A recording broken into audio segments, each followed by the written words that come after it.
Sir जैसे कि आप कहते हो कि जो रिजल्ट्स हैं वो मैटर नहीं करते, हमारी जो ग्रोथ हो रही है वो ज़्यादा मैटर करती है। गीता में भी कहा गया है कि कर्म करो फल की इच्छा मत करो। मैं ये समझ सकता हूँ कि कोई भी इंसान, इंक्लूडिंग माई सेल्फ, अगर मैं कोई भी चीज कर रहा हूं तो हम रिजल्ट एक्सपेक्ट करते हैं, लेकिन और रिजल्ट जब नहीं आता तो डीमोटिवेट भी होते हैं।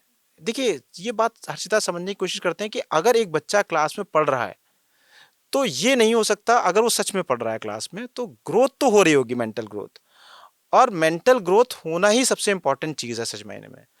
लेकिन कोई ना कोई क्राइटेरिया तो बनाना पड़ेगा ना कि ये मेंटल ग्रोथ कितना ठीक से हुई या नहीं हुई है, ताकि किसी एग्जाम के थ्रू में पता चले कि आप बिल्कुल उस लेवल पे आ गए हो जब आप सोसाइटी में, अपनी लाइफ में या किसी कंपनी में कंट्रीब्यूट कर सकते हो।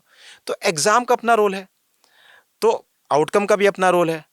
लेकिन ये सच बात है कि बच्चा जब पढ़ाई कर रहा है उस समय उसको ये सोचना चाहिए कि मुझे अपनी मेंटल ग्रोथ पे फोकस करना है, क्योंकि मुझे ऐसा लगता है result is a outcome of a right mental growth. तो अगर आप मेंटल ग्रोथ पे फोकस करें तो रिजल्ट अपने आप आएगा। जैसे मेरा ये मानना है कि कई बार बच्चों को मैं क्लास में बोलता हूँ कि बच्चे हर बार, जब मैंने देखा है कि जैसे एग्जाम आता है बहुत सीरियस हो जाते हैं पढ़ाई के लिए, लेकिन जब एग्जाम नहीं होता तो बहुत रिलैक्स कर रहे होते हैं। तो मैं अक्सर बच्चों को बोलता हूँ कि एग्जाम के टाइम पे आप इतने सीरियस क्यों हो जाते हो?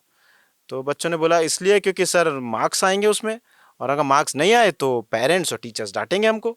तो हम डांट नहीं खाना चाहते, इसलिए हम एग्जाम टाइम पे सीरियस हो जाते हैं। तो मैंने कहा तुम्हारा पर्पस डांट नहीं खाना इसलिए तुम पढ़ाई करते हो, या पर्पस ये होना चाहिए कि मैं सब्जेक्ट सीखा है तो मैं उसको देखूं, चेक करूं कि मुझे कितना आया है नहीं आया है। एग्जाम का पर्पस तो यही है ना। तो वो जो ऑब्जेक्टिव है वो बच्चे गलत पकड़ते हैं। तो मेरे हिसाब से उनको, बच्चों को सही ऑब्जेक्टिव पकड़ना चाहिए कि एग्जाम का पर्पस ये है कि आप अपने सब्जेक्ट की नॉलेज को चेक कर रहे हैं कि मैं कितना सब्जेक्ट सीखा या नहीं सीखा हूं। और वो ही ऑब्जेक्टिव अगर बच्चा दिमाग में रखेगा तो बात बन जाएगी। तो मेरा बहुत स्ट्रांग बिलीफ है कि इंसान को नॉलेज और मेंटल ग्रोथ के पीछे भागना चाहिए। रिजल्ट उसका आउटकम है, वो अपने आप बाय डिफॉल्ट आएगा ही आएगा।